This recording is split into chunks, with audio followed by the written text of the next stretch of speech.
Fate whispers. Did you hear it? Welcome to Echoes of Fate, where every choice casts a shadow, and every fate leaves an echo. Tonight's story is about cruelty, courage, and the cost of silence. It is called The Silent Witness. They said high school would be the best years of your life. No one told Ethan Vale what to do when the hallway felt like a hunting ground. He moved through school the way a stone moves through a river, slowly, worn down by currents. He didn't choose. He was clever, quiet, always with a sketchbook pressed against his chest, like a second set of ribs. If you asked his teachers, they'd say he had potential. If you asked the kids in his year, they'd say he had a target on his back because of Ryan Kincaid. Ryan had the kind of smile adults mistook for charm, and kids learned to fear. Captain of the team, prince of the cafeteria, sovereign of every petty cruelty. He never threw punches where teachers could see. He preferred smaller weapons, the shoulder check that sent books skittering, the joke whispered loud enough for the hallway to hear, the nickname that stuck like gum on a shoe. "Hey, Eeyore," he'd purr when Ethan passed. "Try smiling." "Oh, wait, your face doesn't know how." Ethan learned the geometry of avoidance, which staircase to take, how long to linger by the lockers to miss Ryan's orbit. He wore his invisibility like armor and hated that it almost worked. He wasn't the only one. In the year below, there was Lila Rowan, a name teachers remembered because her essays were too sharp to ignore and her detentions too frequent to forget. She kept her hair tucked under a beanie most days and her head down. Rumor said Ryan had tried to kiss her at a party and she'd shoved him away, hard enough to bruise his pride. After that, the pack circled. Lila's beanie became a bullseye. Her name a dare. Different classes, same target, same boy pulling the strings. Some days, Ethan and Lila passed each other in the narrow hall, near the art rooms. They never spoke.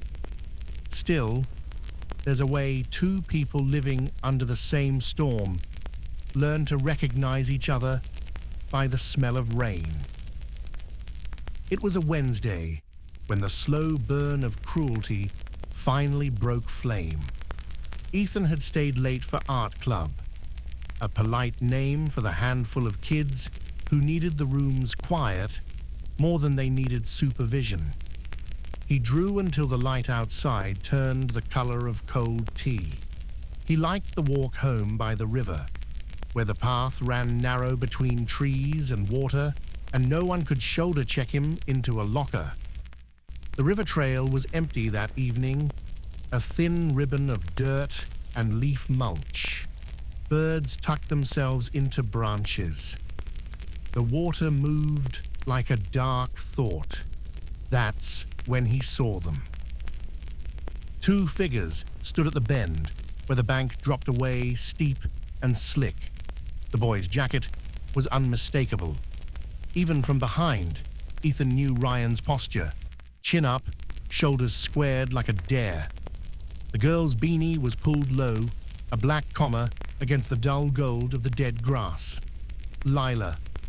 Ethan slowed, heart pushing at his ribs. He stepped behind a tangle of alder and held his breath. Their voices carried in pieces, the wind shredding sentences down to syllables. "Tired of this? Think you can leave me alone?" Ryan's hand flashed out, an open-handed slap. The sound of it cracked the quiet. Ethan flinched. "Stop," Lila snapped. "No wobble, no plea. Don't touch me."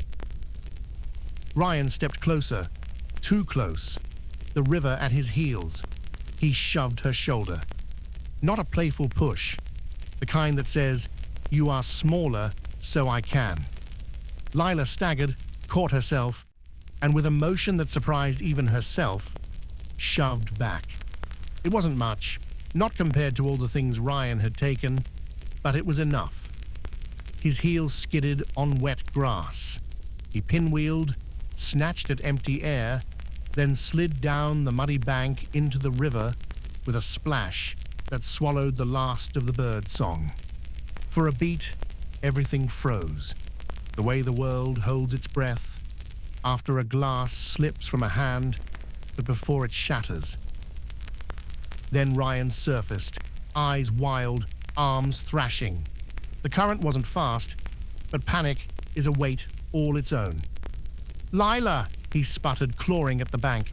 "Help me!" I can't swim." He splashed, coughed, scrabbled at roots that tore loose in his hands. Water slapped his chin. His voice cracked into a shriek Ethan had never heard from him, stripped of power and pride. Just a boy, drowning in a river. Lila stood at the edge, chest heaving. For a second, her hands hovered, fingers splayed like she might reach. For a second, she was the girl who had flinched in the hallway and swallowed her rage until it burned the back of her throat. For a second. Then her face settled into something harder. Not hatred, empty of that. Just tired. Done. She stepped back, turned, walked away. "Lila! Please!" Ryan gurgled, voice shrinking into the distance, into the water, into the reeds. Ethan didn't know he'd moved until his knee barked against a root and pain bit through shock. He scrambled down the bank and reached, fingers grazing Ryan's sleeve. For a heartbeat, he had him. Cloth under his nails, a grip that might have been enough. But the river had its own plans. The sleeve slipped. Ryan's head went under, broke the surface, went under again. "Help!" Ethan yelled, voice shredding in the cold air.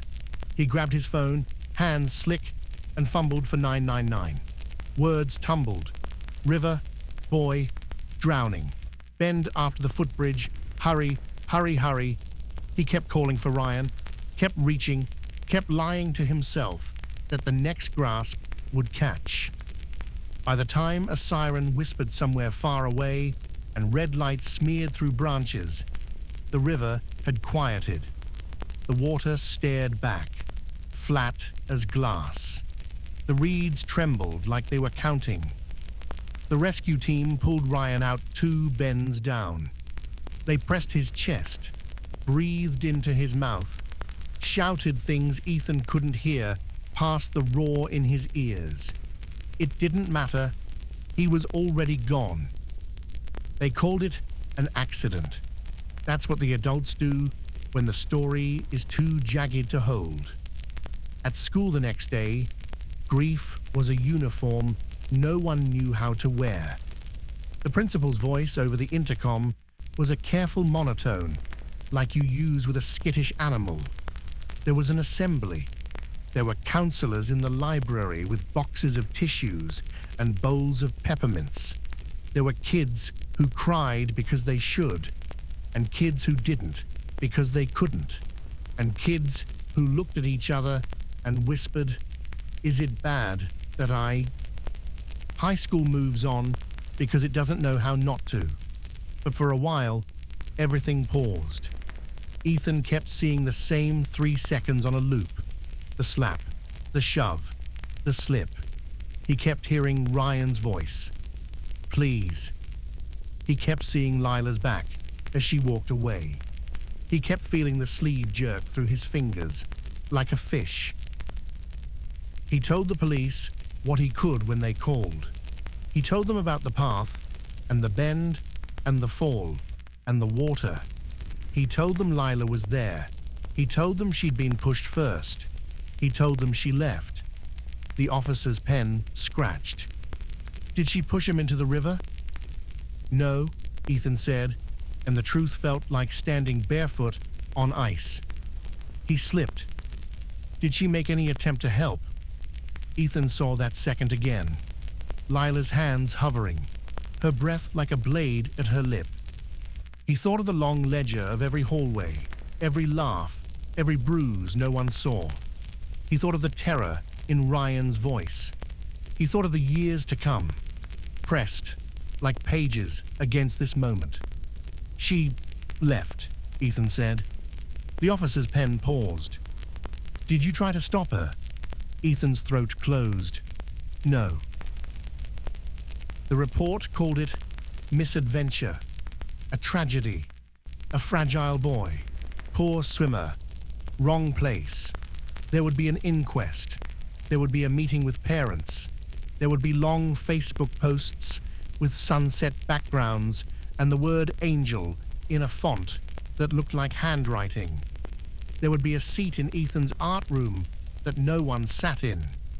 There would be a locker full of gum wrappers and notes that would be emptied by someone with rubber gloves who didn't know his favorite smell was the strawberry soap from his mother's kitchen. There would be a girl who started wearing her hair down. Lila stopped covering her face with a beanie. She didn't smile. She didn't gloat. She didn't cry in public. She moved through the halls like a person who had stepped out of a house on fire and left everything behind. Ethan saw her once in the corridor near the art rooms. She looked at him, and for the first time, really saw him. There was a question in her eyes. Not did you see? She knew he had. It was, what are you going to do with it? He didn't answer. He didn't know how. At night, he lay awake and copied the river in pencil. Dark lines, slick paper, the shape water makes when it wants to keep a secret. The days stretched long and thin. Grief curdled into rumor. Some kids started telling kinder stories about Ryan. That's what happens when someone is gone. The edges soften. Others privately felt something dangerous. Relief. The hallways were quieter. The pack had lost its leader, and without a whistle, dogs don't bark as loud. Teachers were kinder to Ethan, not because they knew what he'd seen, but because grief makes adults remember that kids are soft. He hated it. He hated that it took a death to make the world a fraction easier. He hated that he hated that. He carried the truth like a stone in his mouth. And then the inquest letter came. He would be asked to give a full statement. He would be asked what he saw. He would be asked if Lila tried to help, and if he told her to, and if he did all he could, and if the river did what rivers do, or if people did what people do. He had to choose. If you saw the river take someone who took so much from you, would you tell the truth and let the world decide what to do with it? Or would you let silence be your shield, knowing it's also a weight you'll carry alone forever and may poison your conscience? In the end, every choice casts a shadow, and every fate leaves an echo. The river whispered in the dark, its current pulling fast under the broken moonlight. He had seen it all. The shove, the splash, the desperate struggle of a boy who could not swim, and the girl who turned her back, walking away in silence. By the time his voice tore through the night, calling for help, the water had already swallowed the bully whole. Now he stood alone on the riverbank, his heart pounding louder than the current. If he spoke the truth, the girl's life would be shattered, her secret exposed, her face forever marked as the one who let him drown. If he stayed silent, the river would keep its secret, but so would he. The world would never know what he had witnessed. His breath hung in the night air. The choice pressed down on him heavier than the water that had pulled the boy under.